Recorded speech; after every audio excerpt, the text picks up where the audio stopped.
Guys, present continuous tense के बाद हम अपने नेक्स्ट टेंस की तरफ जाते हैं जो कि पास्ट कंटीन्यूअस टेंस है।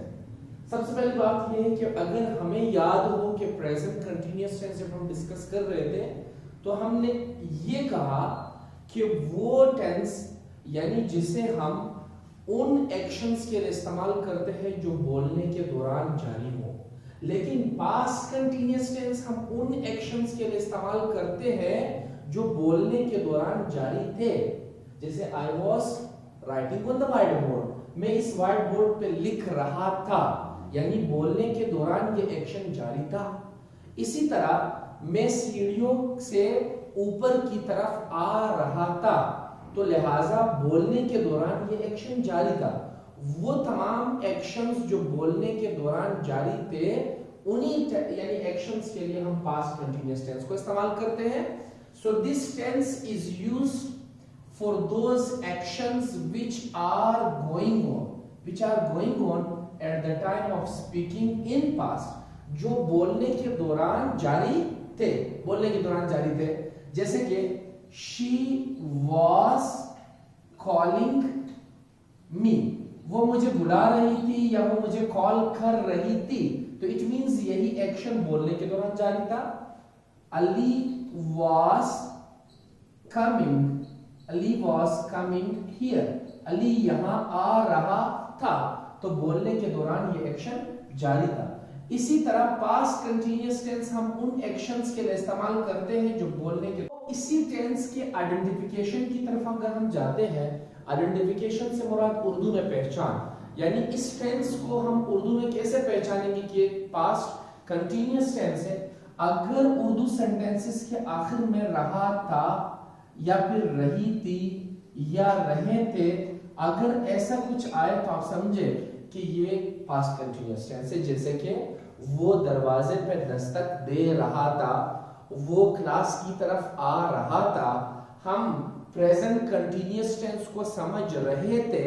आज चूंकि हम पास्ट कंटीन्यूअस टेंस को समझ रहे हैं, तो वो एक्शंस जो बोलने के दौरान जारी थे, पास्ट कंटीन्यूअस टेंस जो बोलने के दौरान जारी है, प्रेजेंट कंटीन्यूअस टेंस कहलाया जाएगा।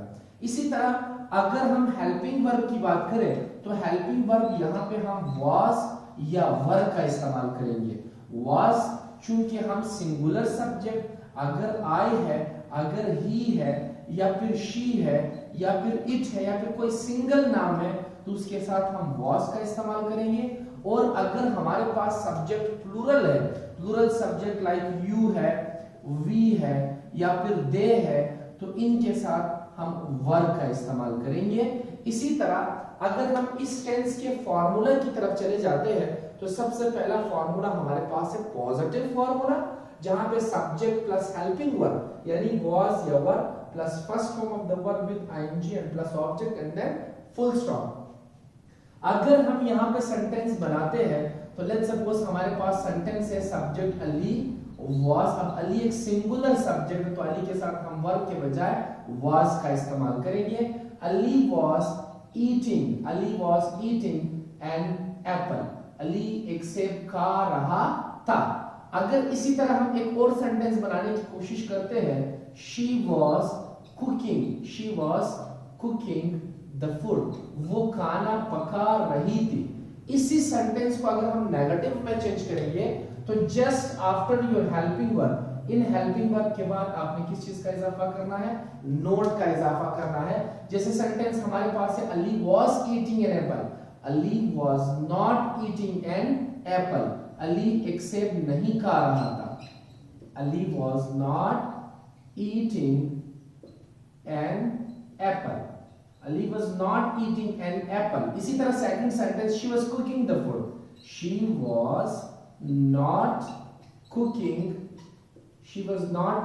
the food, वो खाना नहीं पका रही थी। इसी तरह इन्हीं सेंटेंसेस को अगर हम इंटरोगेटिव की तरफ लेके जाए तो यही was या were, these helping verb will come at the beginning of a sentence, ये सेंटेंस के शुरू में आ जाएंगे, यानी बिफोर योर सब्जेक्ट, सब्जेक्ट से पहले।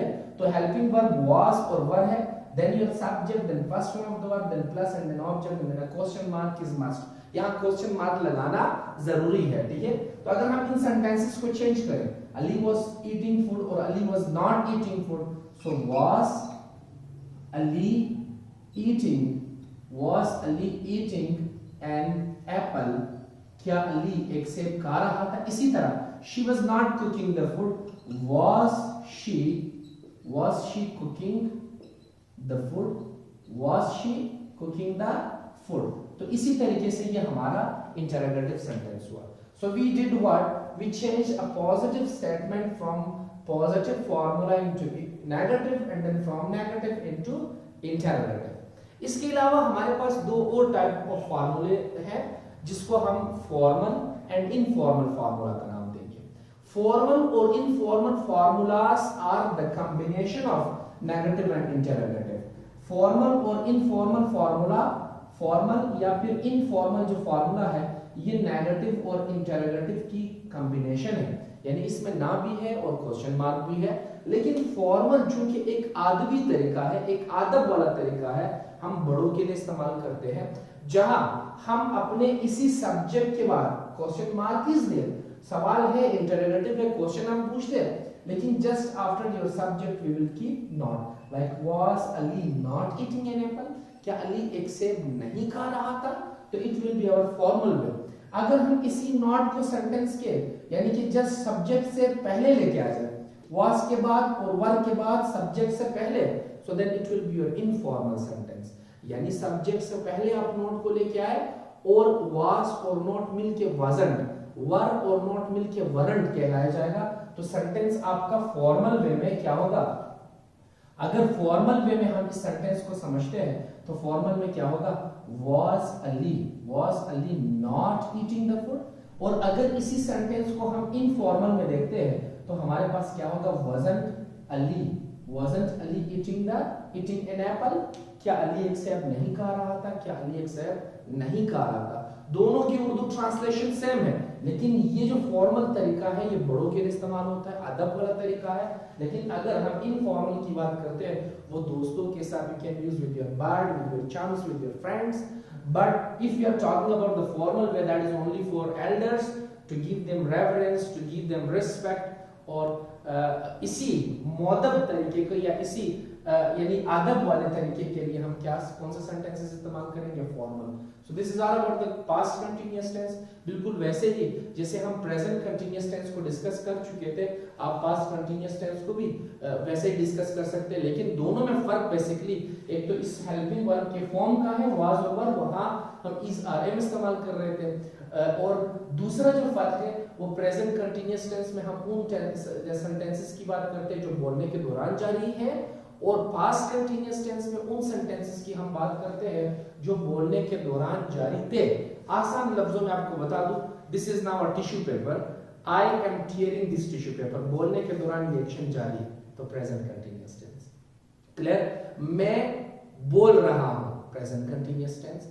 मैं टिश्यू पेपर पाड़ रहा था, so this is your past continuous tense. वो एक्शंस जो बोलने के दौरान जारी थे, past continuous tense. So the difference between present and past continuous tense is in front of you, and it is all about your past continuous tense. अगर कोई मुश्किल है, so you may ask for further detail. Inshallah, we'll move towards the next video.